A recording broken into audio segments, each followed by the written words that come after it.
This is Talking Drupal, a weekly chat about web design and development from a group of guys with one thing in common. We love Drupal. This is episode 284, an iterative approach to decoupling Drupal. Welcome to Talking Drupal. Today, our guest host, Brian Perry, is also our guest. We're talking about an iterative approach to decoupling your existing Drupal website with Gatsby. A lot to unpack there. The approach he is taking at Bounteous is interesting, and we are going to dive into that today. Brian, welcome to the show. Yeah, thanks for having me. I'm especially excited to be the Bo Jackson of the podcast today, guest and guest host. That's the only sports reference you're going to get from me today. And wide receiver and outfielder and designated hitter. Yes, Nike spokesperson. As our listeners may or may not know, I'm John Picozzi, and joining us today, as usual, is Stephen Cross. Stephen, what's going on with you? I cannot do the intro today. It's interesting because the lead in there says, I'm Stephen Cross, and today joining me is... I was hoping you were going to read that.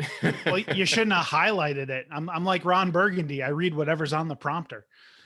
So funny. So we're launching the show today, and I'm supposed to be the guest host or the host announcer today, and I couldn't read the intro. So, hey, thanks for everybody for coming.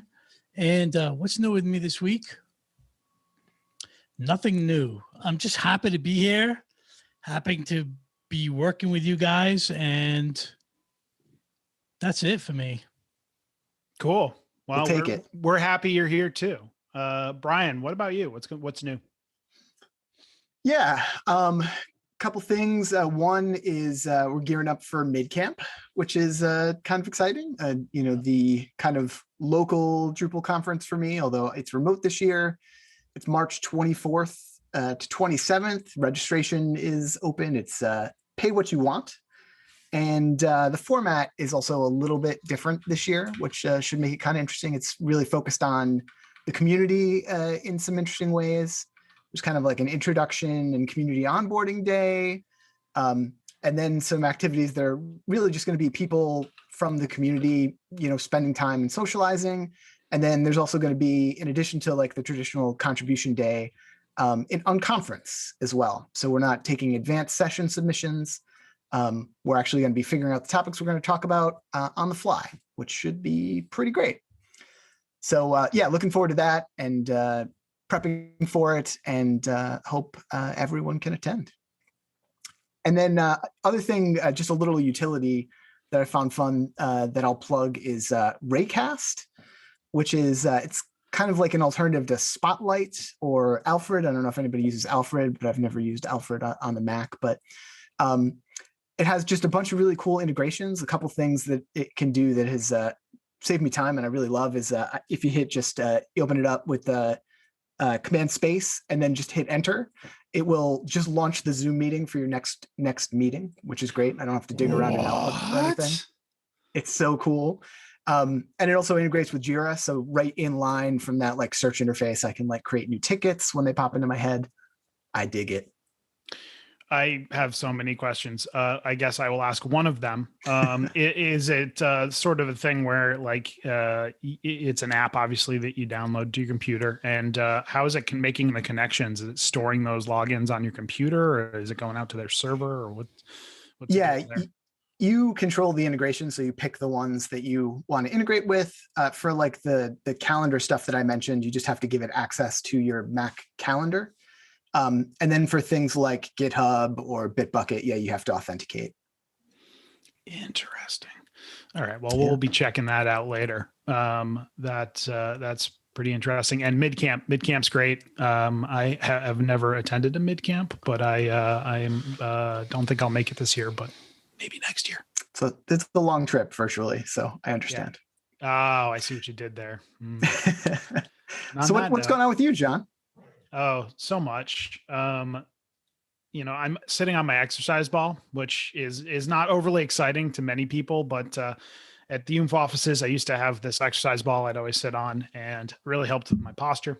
For whatever reason, when I got like started working at home, I sat in the chair. You could probably see it in the background there, and pulled this thing out of the basement the other day and been sitting on it. It's been great. So change things up. It's good for you. Also, Drupal Providence was this past week, and we had Tim Lennon from the Drupal Association talking about the merge request system, the new merge request system on Drupal.org. And I really, really found it interesting. Like I obviously I kind of knew what merge requests were and how they worked and so on and so forth. But one thing that was highlighted in Tim's overview was the fact that you can actually make code changes and put in a merge request all from your browser. You do not have to, do a Git clone. You don't have to do any of that. You can use the web interface to GitLab, the tools that they built into Drupal.org to actually change code and make a merge request all from your browser. So I will put the video. We recorded it, so you can watch the video and hear all about that in the show notes. And then, next Drupal Providence, we're going quarterly, so that's going to be in May. So I will put a link to the website, and you can check that out. Nick, what is going on with you? Not too much. So it's a bitterly cold morning, extremely windy here, which is kind of fitting because the last couple of days or weeks or so, my wife and I are pretty big fans of horror movies, and Netflix recently put Conjuring 1 and 2 up on their service.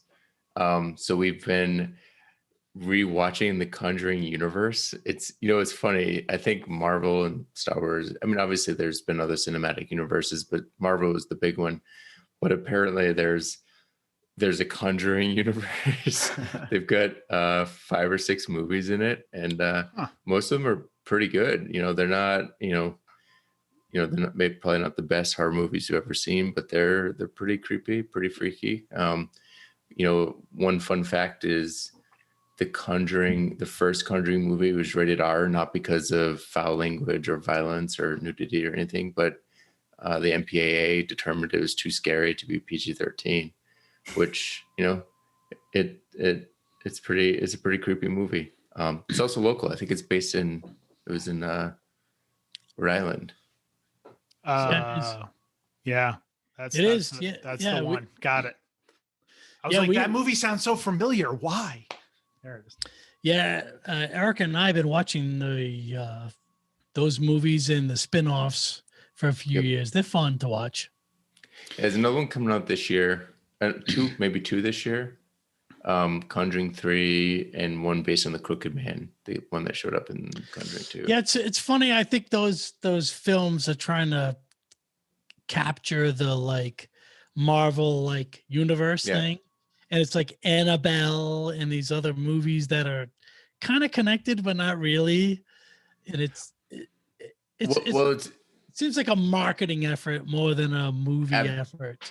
Absolutely. Although I think that they're fitting in the hints and stuff is better than a lot of things. Like a lot of times sequels in horror movies are super shoehorned, but a lot of them stand up on their own right.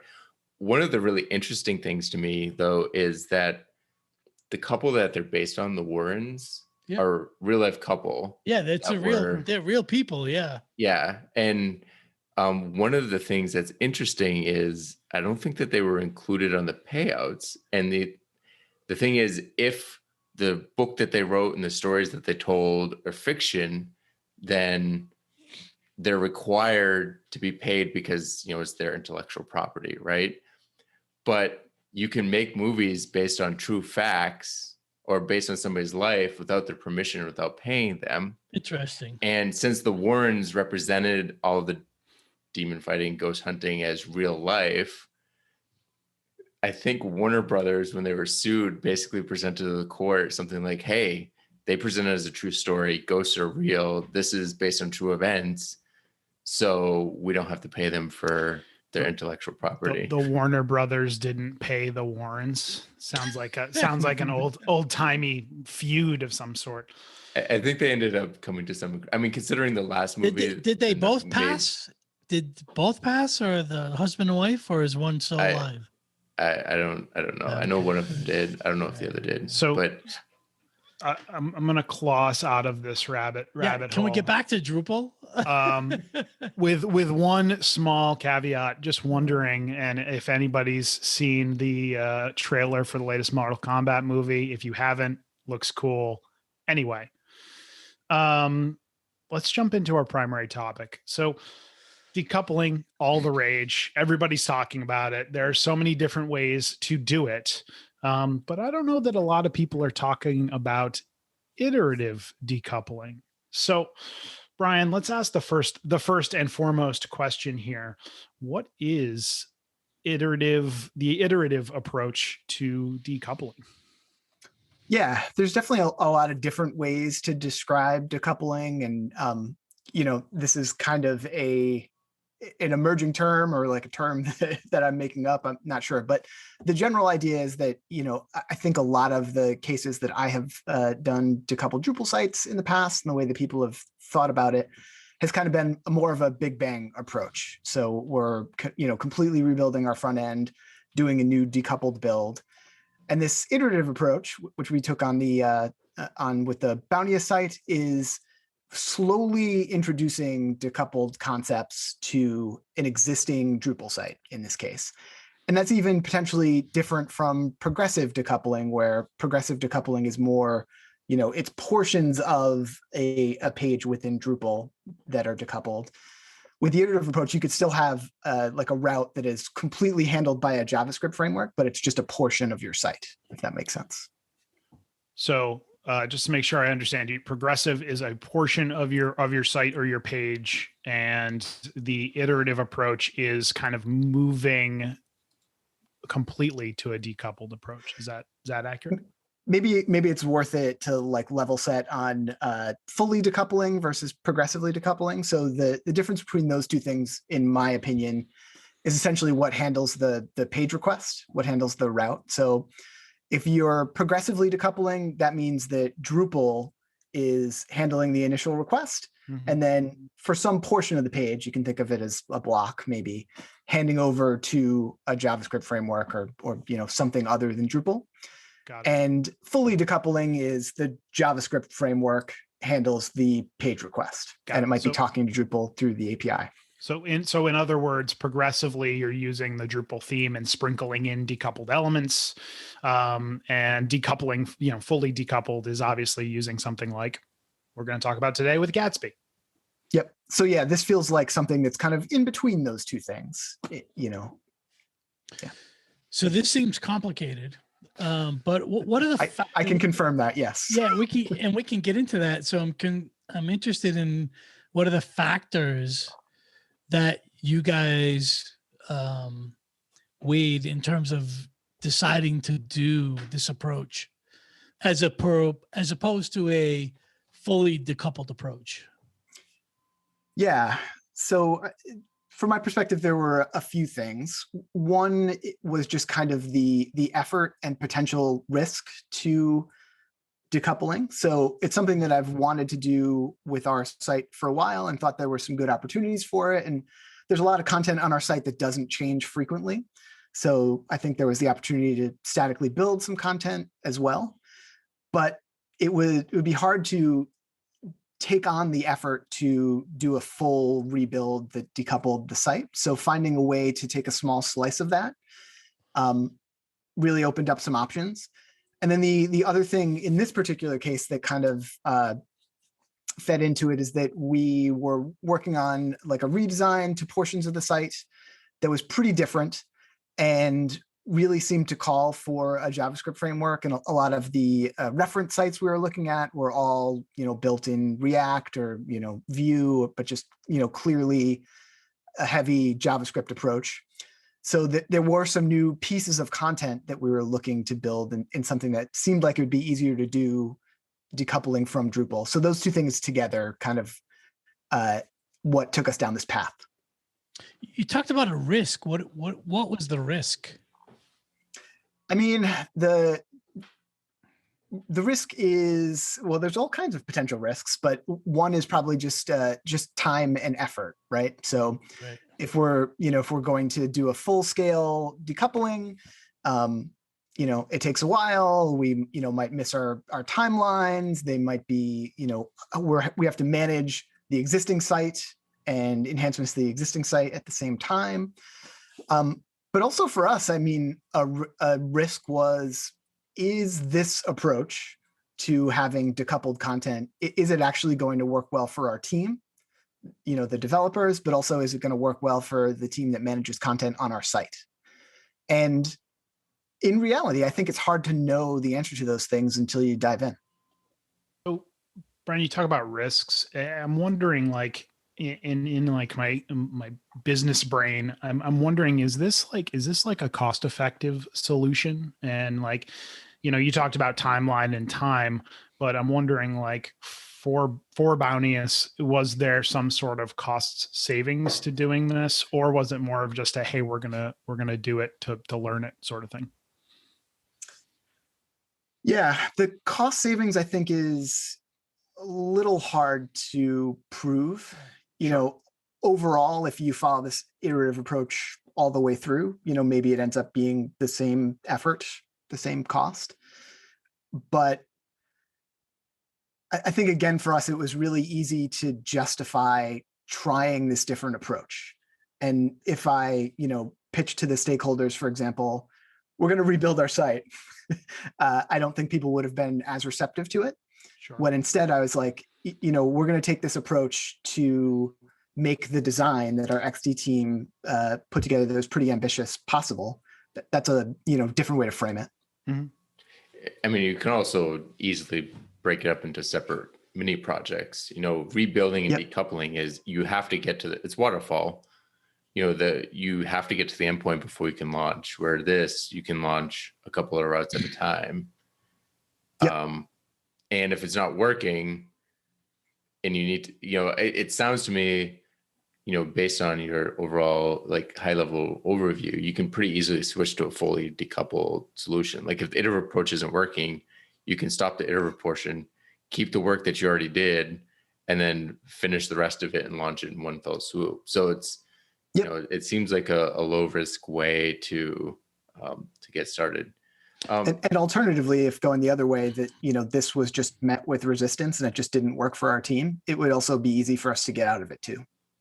Brian, was this about knowledge building? Definitely a part of it, for sure. Specifically with Gatsby.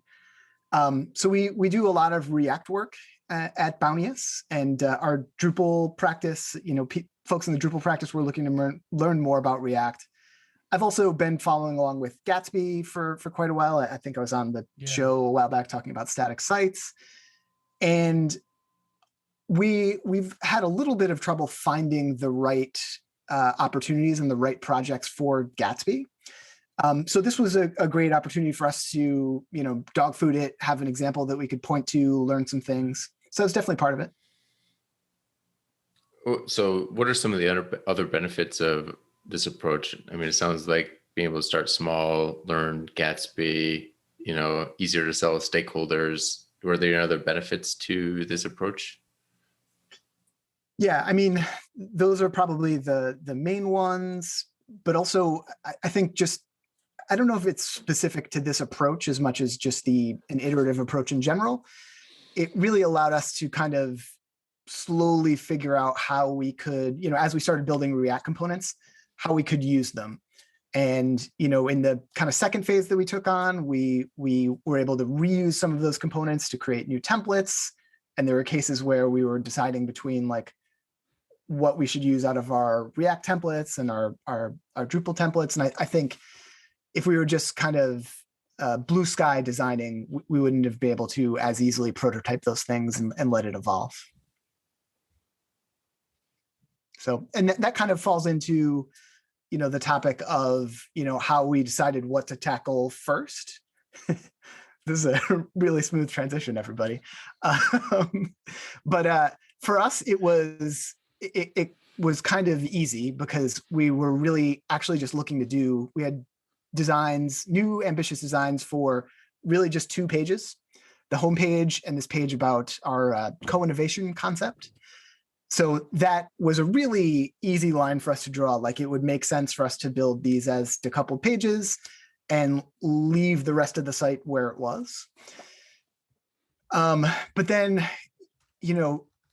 otherwise deciding like what goes first, I think it's really, I'd look at finding a, small low risk site. Like if it's from the perspective of trying to find if this decoupling approach fits for you, is there a section of your site that really would benefit from this? Is there a section of your site, thinking about Gatsby, that could easily be static?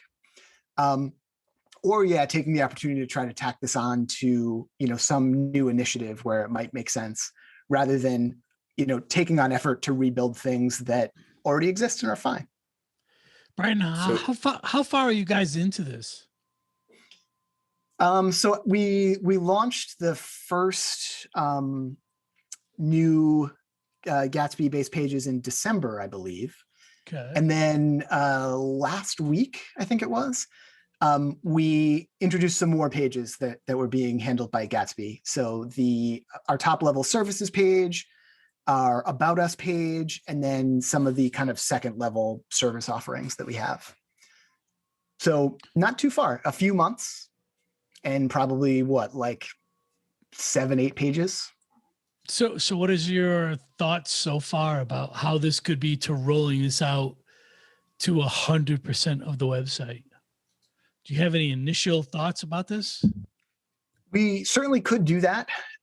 My assumption, though, is that we'll never do that, specifically for our site. So there's a lot of historical content that we have. We have, even through some of our recent acquisitions, we have like blog content going back like 10 years easily.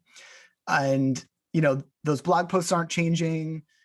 They're fine being served by the Drupal site. So I think like taking the effort to incorporate them into our React build and build them statically, we really get a lot of value out of that, and would also potentially increase our build times in a way that would be problematic. Wouldn't the static content be in favor of, like,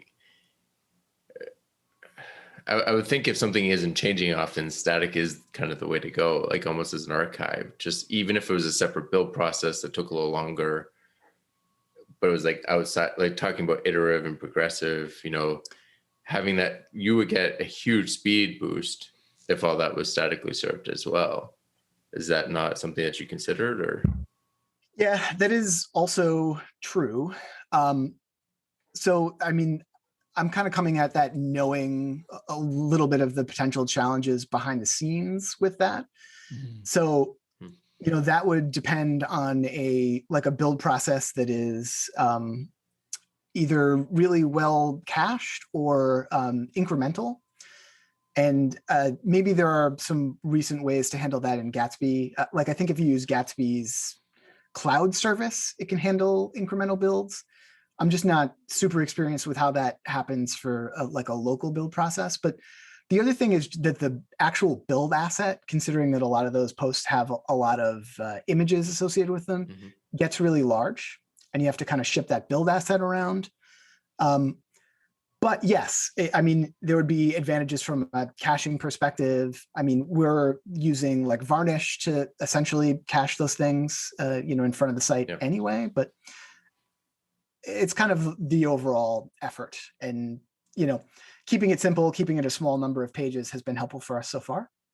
Yeah, makes sense. And I'm assuming there are some things that are just going to stay, in Drupal, right? So like, I don't know, web forms and filtered views and things like that that are more interactive and more dynamic. Like, are there any plans to move those into like more of a Gatsby framework, or are you just like, let's not bite off more than we can chew? Yeah, it's kind of a case-by-case thing. We still have, pages that are using views. Like our main listing of our blog posts is a view. And that would take a decent amount of effort to rebuild. So that could be a good opportunity. The form example is kind of interesting in that we did run into that. And we looked at using web form for it. And I still think it's possible, but it actually ended up being easier for us to use a React form library for that. We used Formic. So the form that's in our footer is a React form. And that did result in us having to essentially rebuild some of the things that Drupal does really easily, like, have our own like honeypot and, spam prevention. Yep. So it's a trade-off. What do you do with that information then? Does it feed back into Drupal or? Yeah, so it actually would have been pretty easy to send that back to Drupal, but I forget exactly what service we're using. Drupal was just sending it to a service anyway, where they were collecting that data. So I think we just ended up going directly to it. You cut out the middleman, or the middle CMS in this case. Well, yeah, we introduced some middlemen, but also cut out some others. There you go. We swapped middlemen. So if I'm sitting in a position where I'm on a Drupal 8 or Drupal 9 site, and this is seeming like something that I wanna take on, right? I'm curious as to what you think the team makeup and the team skill set is around this, right? Is it a good approach for a team that doesn't necessarily know these technologies to use it as a learning case, or is it better for them to have experience and be able to kind of hit the ground running? Yeah, that's a good question. I think something that we're still learning about. But so for us, there definitely were a lot of people on our team from our Drupal practice that were still somewhat new to React. And even some people, I think this was their first time working with it. So for our first phase, we actually we look to have some people within our React practice involved in the project. Really what we wanted is we wanted somebody who could be kind of the React expert to tell the Drupal kids when they were doing something dumb. And so we ended up actually hiring an outside contractor just because our React folks were all tied up on other projects. But that was really useful in that we had somebody who was just working on, presentational components, didn't really have to care about Drupal at all. He never spun up a Drupal environment and was able to just kind of help guide us on some of the React things. So that was really helpful. And I think continues to be with some of these either decoupled or kind of design system driven things, an interesting option that you can really separate it from Drupal. Also, go ahead. I was just going to say, it's also super interesting and shows the company commitment there to hire a contractor to work on the website to keep you guys in line, right? Yep. Yeah. I mean, it was something that I pushed for, especially under the timeline that we had. We really needed some help. So sure. But yeah. And then within our team, so, obviously it was a good learning experience. It definitely, if you're new to the, front end framework that you're using to decouple, it's going to slow down the process, but it was a good, low risk learning opportunity. And then the other kind of interesting thing that we found is there's the whole idea of like, so this is all theoretically front end stuff, right? But there is the growing distinction between the front of the front end and the back of the front end. Yep. And one of our traditionally back-end developers, Matt Ramier, I don't know if any of you guys know him, a great guy, but he really kind of took to the back of the front end stuff. So the handling the data integration end of things between, Drupal and Gatsby, and then also some of the CI efforts that we had to take on. So incorporating this new build process into our, continuous integration. And when you say back of the front end, you mean like JSON feeds and where the data is coming out of Drupal and that sort of thing, correct?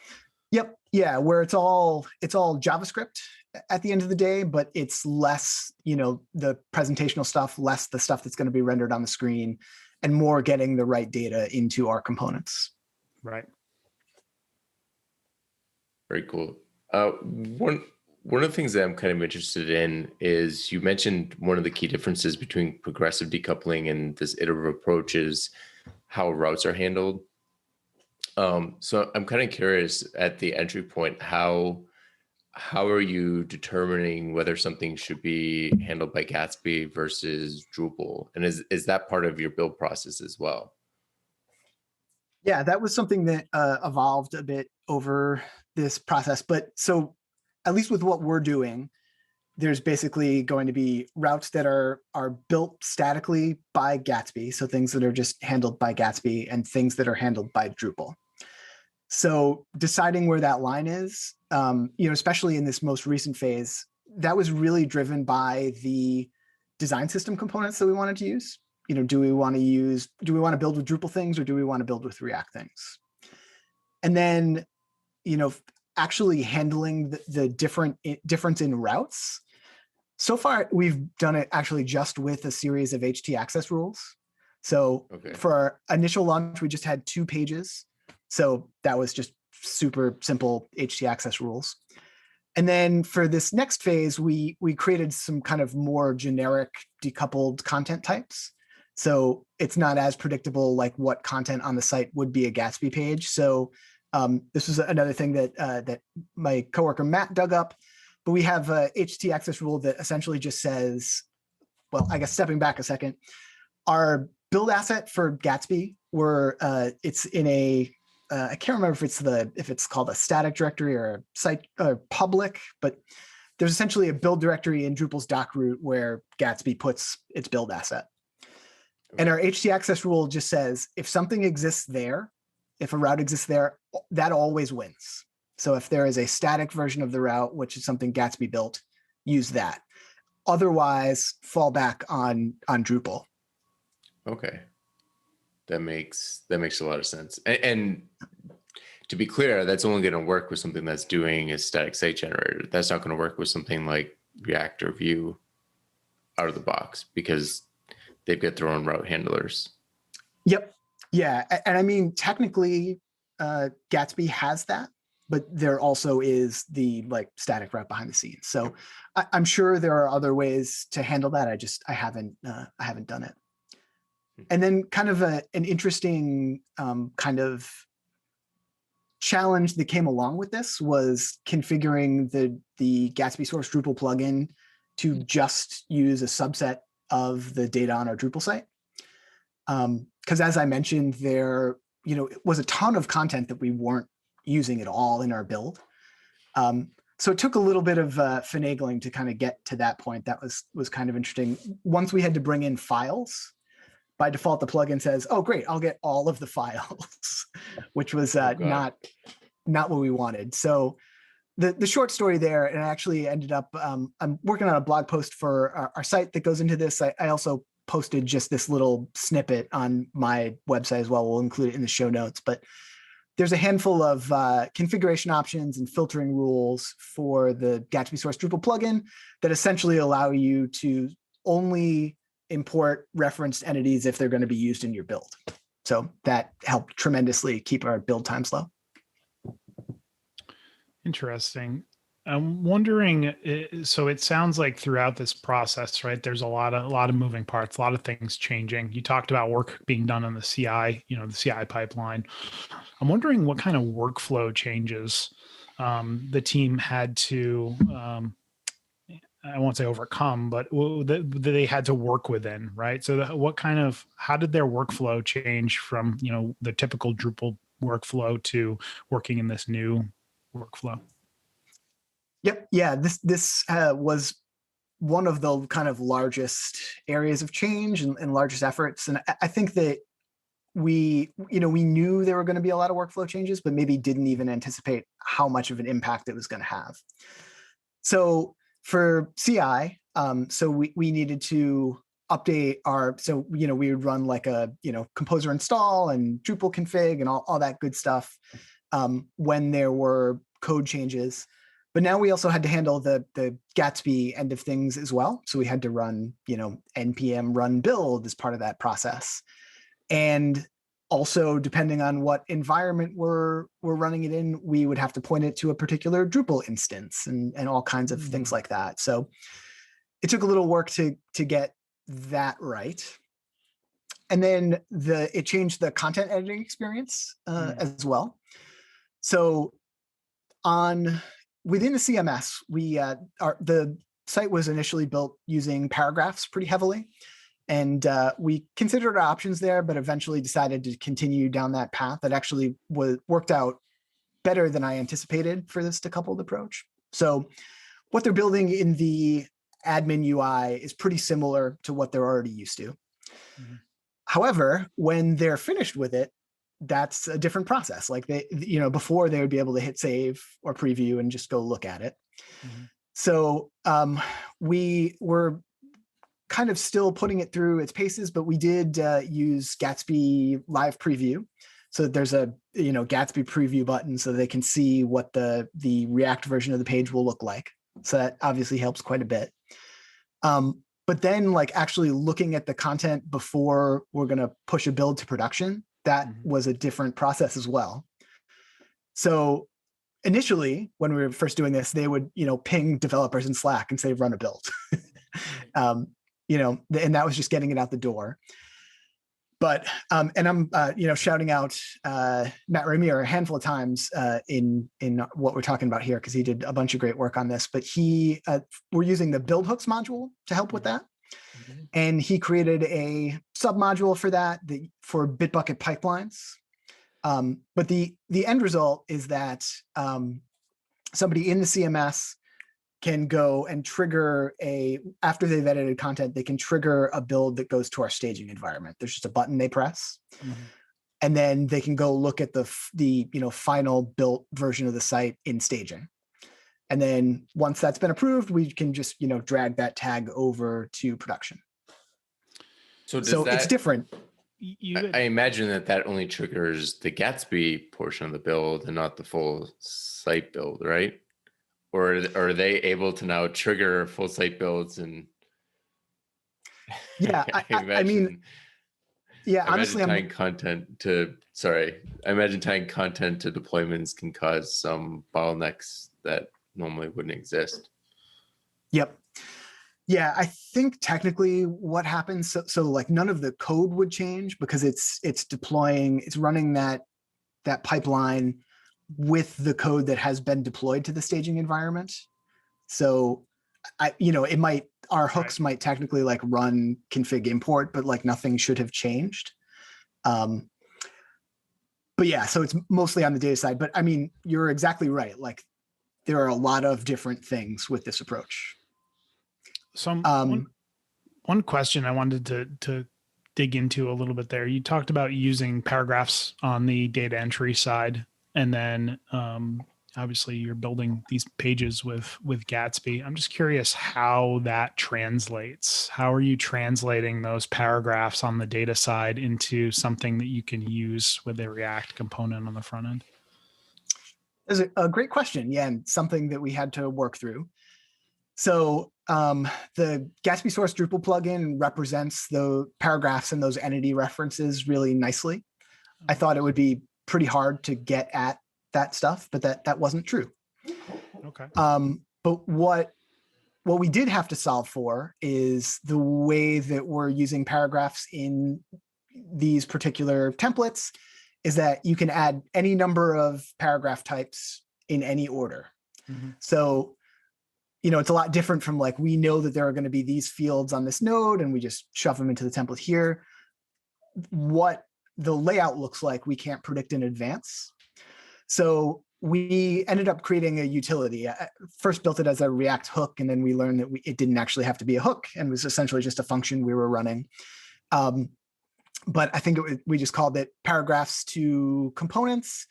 And based on the paragraph type, it just has a lookup table and just figures out which React component it should use.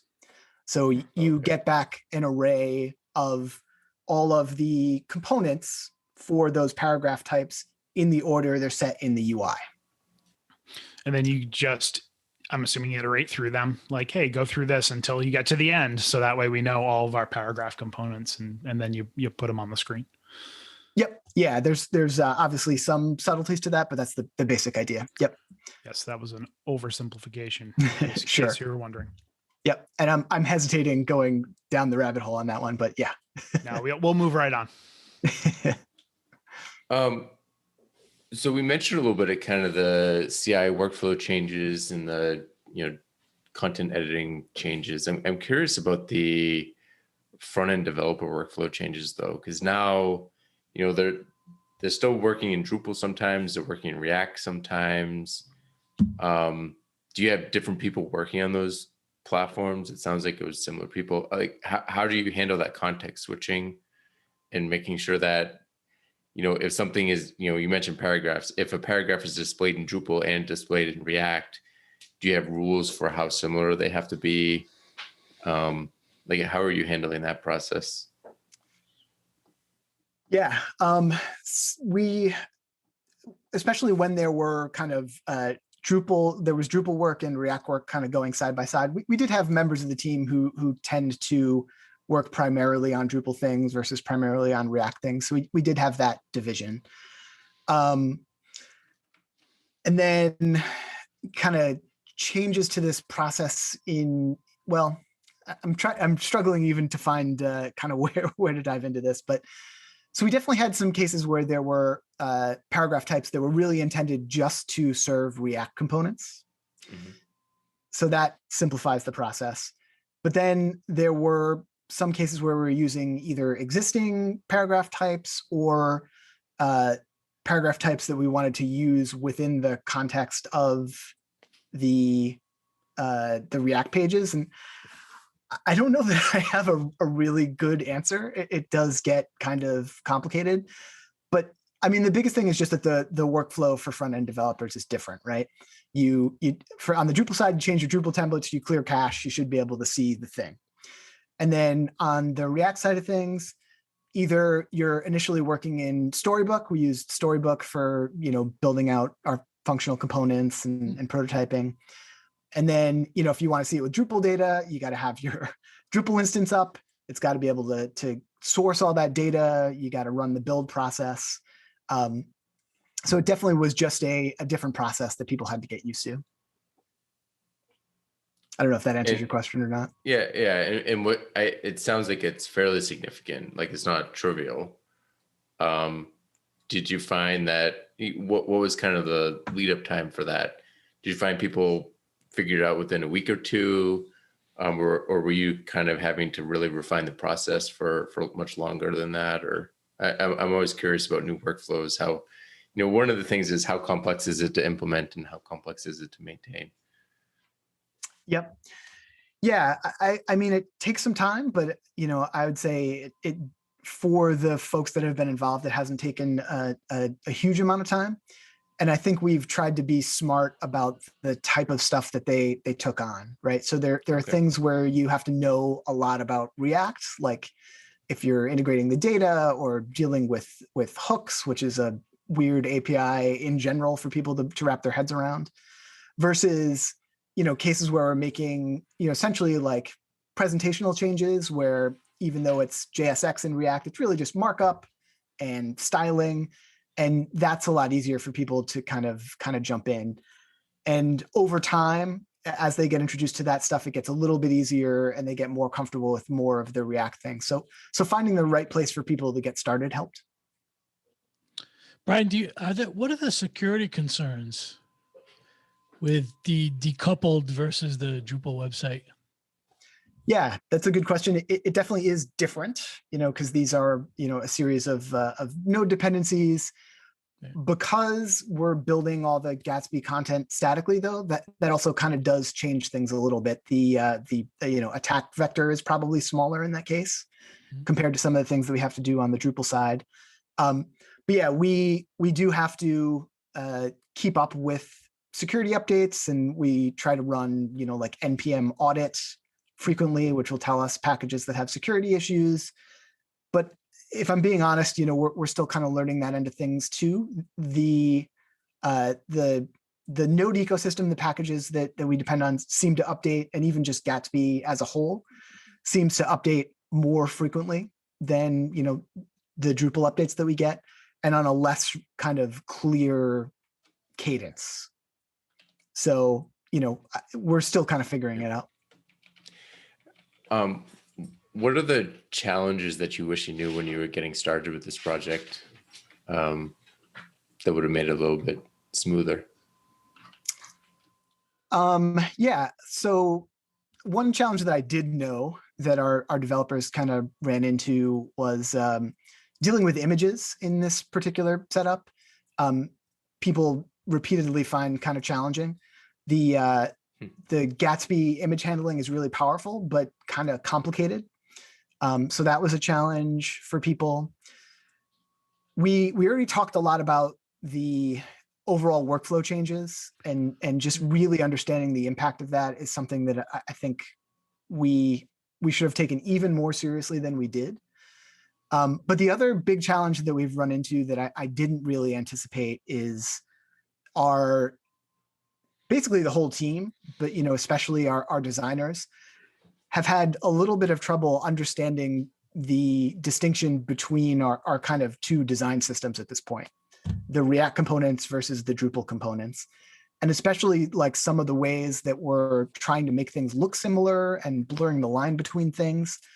They're either, having trouble kind of understanding that distinction or understanding why they should care. So that's been kind of difficult. And, we're doing things that blur that line. Like the header and footer on our Drupal pages now are actually React components that we make available to Drupal. So as that line blurs, it starts to get kind of confusing. And we've actually been experimenting with ways that we can use Drupal's markup inside of our Gatsby built pages. still kind of early days with that, but you need to embed a Drupal markup that embeds Gatsby in Gatsby. Just get that, get that recursion going. Yep, all the way down. But yeah, that's definitely been an ongoing challenge, the line between Drupal components and React components. John, you muted. So it's your turn this week. Nobody can hear what I'm saying. So along those lines, I'm actually interested on your thoughts. Many are finding that Drupal is a great, data structure system, data structure solution. However, front-end theming is cumbersome. Do you think that decoupling solves that problem? And more so, I guess, do you think that there is a shift happening between front-end theming in Drupal versus taking more of a decoupled approach? Yeah, I mean, it does feel like there is a shift. It feels like people are taking this approach more and more frequently. At Bounteous, we're starting to see even more opportunities for this approach. Even if it is just subsets, more traditional kind of decoupled portions of the site. But I think the other thing that I'd want to stress here is that it's definitely not a magic bullet, and I think this conversation kind of proves it out. Like there are also a whole other set of challenges and costs and things that you have to rebuild yourself. So the big thing that I'd like to stress there is just that there should be like a really clear reason for decoupling. And I know that we have seen some cases where people have been considering that for no real reason. And what would the real reasons be, Brian? Yeah, what are those cases? Yeah, always challenging to really put a concrete answer on that. But so in this particular example that we've been talking about today, the amount of animation and interactivity and like scroll tracking that we're doing on a full page level would have been harder to do in the context of Drupal, in my opinion, and easier to do if we hand over those routes to React. Right. And then I think a lot of it is also just that kind of interactivity without requiring a full page refresh. There are definitely things you can do on the Drupal side, things like views, Ajax to be able to handle that. But if you really want a search experience, for example, that feels a lot more instant and does not require when you submit a search for things to, for there to be a full page refresh. That's potentially when you look at that. Another great example is when you want to use your data from Drupal in multiple front-end contexts. And really what I'm getting at there as a common example is a mobile app, right? So you want to have maybe a native mobile app that's going to use the same data from Drupal. That's obviously an opportunity to do that from the mobile app perspective, but also, you might have the opportunity to, like with React, you could use like React Native for web, a situation where you could build a set of components that could be used in both contexts. I mean, those are kind of the three that come to mind. But if you're thinking like, I just want to make my Drupal site cool, it's got to be a better justification than that. So somebody's looking to get started with their project, where would you recommend they do that? I don't mean like concretely like how to decide which pages, but if they're just looking at this iterative approach, what are some resources that were helpful to you and your team? That's a great question. I don't know if I have all that solid of an answer for that. Yeah, I don't know. I've had like resources on the React side that I've used that have been really helpful for me learning React. But and I've talked about this with a few folks. I feel like there's still a lot that we can do within the community to have like clearer standards and like common approaches for decoupling. Like I feel like there still is a lot that can be documented there, and a lot of standards that can be put together. I feel like there's going to be a whole new section to the Bounteous sites on how to do this and tips and tricks. Is that a possibility? Yeah. Yep. We're working on a blog post, and I think there's a lot that we can do. But that's a great question, Nick. And the fact that I admittedly don't have a solid answer there, something I'd like to think about. Yeah, I mean, that's always true when you're doing a big learning process. You go back like, I should write this up, and you realize, oh, there's a lot of like dependent stuff in the middle that it really depends on your particular situation. So it's really hard to. Yep. Like I could definitely recommend things for learning React or learning Gatsby, but it really seemed like what you were getting at was understanding why I should decouple. And that's really, really, somebody should make that resource. Let's do it. Hey, one of the reasons we had you come on with us for a few weeks is bringing some insight into the show from a different perspective. And this leads to my question here is decoupling Drupal, in your opinion, what you've seen so far, is decoupling Drupal something that people who are in Drupal go towards, or is it a solution for people who want a decoupled solution would come to Drupal? Do you understand the question there? I do. Is decoupled a solution for someone using Gatsby or another front end tool, or is it only a solution for people coming from the Drupal side? Yeah, from what I've seen, like your latter statement is decoupled something that people come to Drupal for. I don't think it is that from what I have seen. And I think that Drupal as a project is maybe trying to promote that more and trying to make Drupal something that is more likely for that to happen. But I see more of, people who are already experienced with Drupal finding ways to kind of continue to expand the front end experience in Drupal, right? Existing Drupal sites, and then also even within Bounteous, we have a strong React practice, a strong Drupal practice, so we get a lot of mileage out of using Drupal as an API. But again, that is because of our experience with Drupal. Yeah, I think it's that strong structured data, right? That's what like Drupal is really, really good at is providing that content management interface and that strong structured data. And then the React Gatsby side of things is very much the display functionality. And, you know, you guys just happen to be kind of, you know, marrying that with Twig, right? But, you know, I think, yeah, I mean, I think that's where people are coming to Drupal for this stuff is like, hey, I need good structured content on the back end, right? Yep. What were you going to say? And there are admittedly a lot of competitors in that space too that can, you know, do what Drupal does.